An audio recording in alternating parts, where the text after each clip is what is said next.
Po kur familja bashkëshortit nusen nuk e llogarit fare, kur mami vjera nuk kujdeset as për nuse e as për nipër e mbesa. E kur mami vjera pranon thot pislisjet e të birit, si i bje, çfarë të bëj?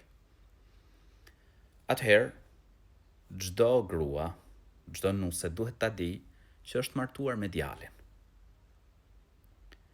Djali është ai që i rregullon çështjet me nënën e tij. Mundohu që ti nga ana jote t'ja bësh respektin çdo njërit, duke u munduar pra që t'arrish kënaqësinë e bashkëshortit. Sepse profeti alayhis salam, pra siç kuptohet për një hadith i thotë, nëse gruaja i fal 5 vaktet, agjeron muajin e Ramazanit, ruan nderin, i bindet bashkëshortit, i thuhet asaj, hyrë në xhenet nga cila derë të duash. E nëse gruaja, pra tregon respekt, mundohet të respektoj, e bën këtë që të kënaq bashkëshortin e saj, dhe kjo t'jetë shkak që të fitoj xhenetin, pra ti boje për hir të Zotit. Trego pra respekt, trego sjellje të mirë për hir të Allahut të lartësuar. Më pas çdo njeri tregon veten e tij.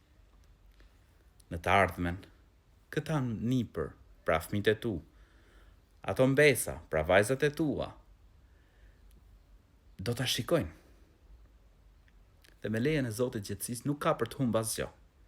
Pra çfarë të mirë ti të bësh në këtë dynjë, dije që mirësinë e kem këtë dynjë me lejen e Zotit Gjithësisë, por mos harrosh përblimin e madh në botën tjetër. Dhe nuk ka më mirë se sa sjellja e mirë.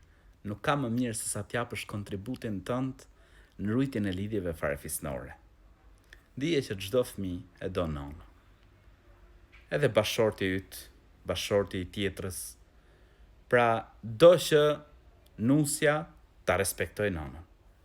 Edhe vajza ose edhe nusja, nesër kur bëhet vjerë, do që nusja e djalit ta respektoj. Po nëse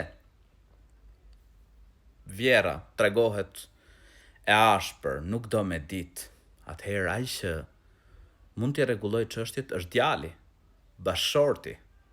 Ti në atë shtëpi je për shkak të bashkëshortit.